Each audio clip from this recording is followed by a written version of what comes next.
Thank you for a beautiful discussion. My question would be to you, those of you who know about Auroville.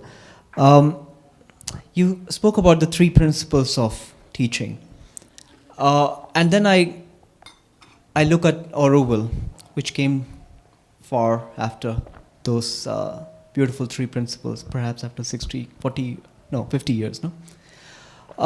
And here we are with these three principles, and we have a cultural zone dedicated for it. And then I look at it, what's the point of having a school then?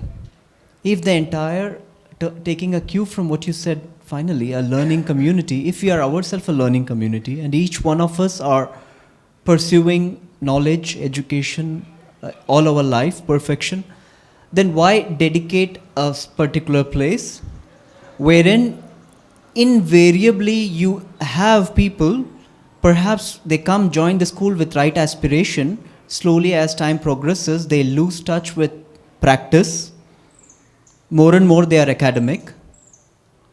Why didn't mother think of having industrial zone, which is a place of karma, work, and have children there itself somewhere, wherein they learn by seeing, by doing? Why dedicate a space in your view? And if I may also ask you a addendum, in ashram, in Auroville we know that people join anytime and leave anytime.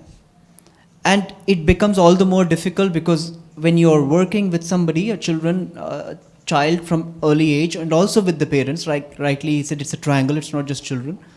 And then if you have somebody who just joins 11th grader, a 15-year-old or 16-year-old, and then we have to work with that dynamic. I believe in ashram that's not a challenge. You work with the young age.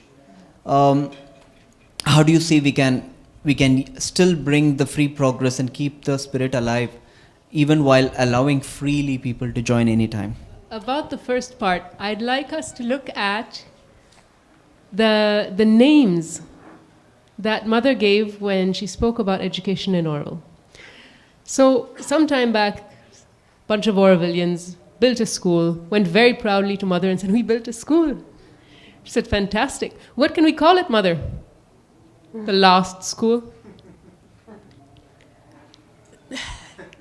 Okay.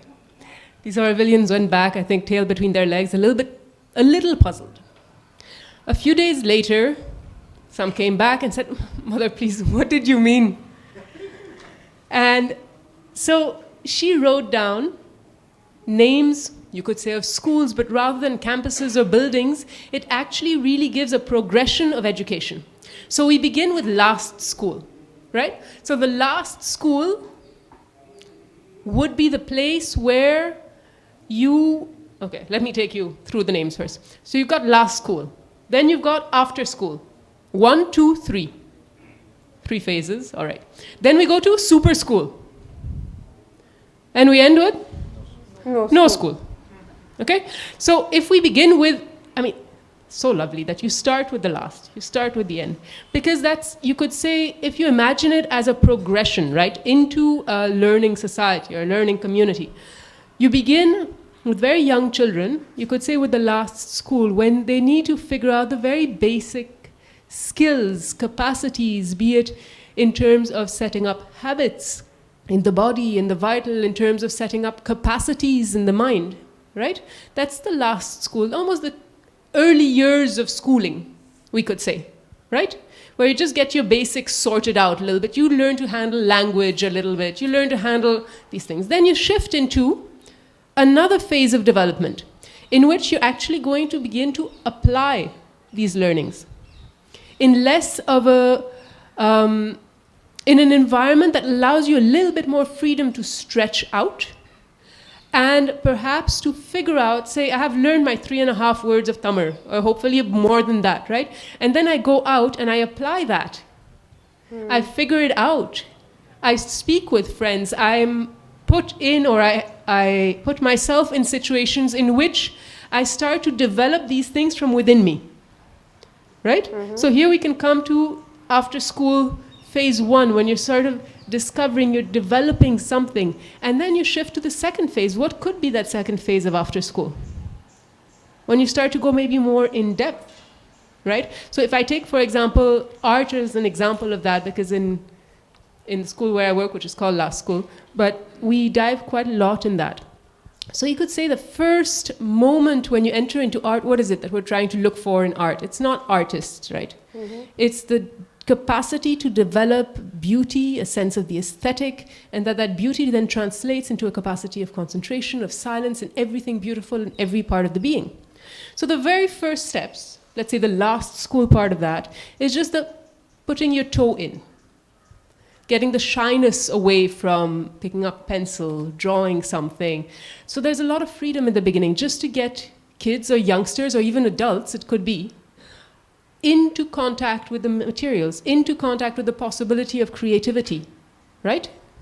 The next phase would be what? The next phase, we start to go a little bit more in depth by saying, okay, now that you have the understanding of that, how about you pick up something and you're going to look at the technique of it. Can you start to dig into that? So you explore that. The aspect after that is, instead of drawing one picture and being done with it, right, with the correct technique, you take that same picture and you're going to go more in detail, more in detail, more in detail, more in detail. You go into series. And you start to limit the freedom that you had, which was to do anything, and you start to find the freedom within the limits. And so you go deeper, more in the sense of refinement, of concentration, of beauty, etc. Right? And so how do we shift if we've got this last school, after school 1, 2, 3, which are training periods in which you dive into life, as it were. Mm. And then we come back to super school. Now, what is super school? It seems like, again, perhaps a more guided environment, but now at a new level. At a level in which I have done my own experience, right? And now I am confronted with this kind of critical thinking. I've developed the capacity to think critically. Now I'm posed problems, real complexities, shown the opposites of everything that I come up with, right? And as we go through that, deeper and deeper into that process, then we emerge into what? Into no school? And what is that? So I would say, I mean, we're 50 years, 50 plus, 55 years down the line. We're still, I think, very attached to our schools here. I think it's a little unfortunate. But we had a moment in Aurevan where we threw the baby out with the bathwater. We said, what? No need for that. Let's close all the schools down. The kids asked for the schools back. Because you can't just throw them out unless you're proposing something else. So the question is, how do we do that? How do we, from the youngest age, look at a program of education that is actually giving independence to learners rather than telling them that they need us? Because that's the point of that nothing can be taught. A good teacher should no longer be needed. And the sooner you're not needed, fantastic, you've done your job well.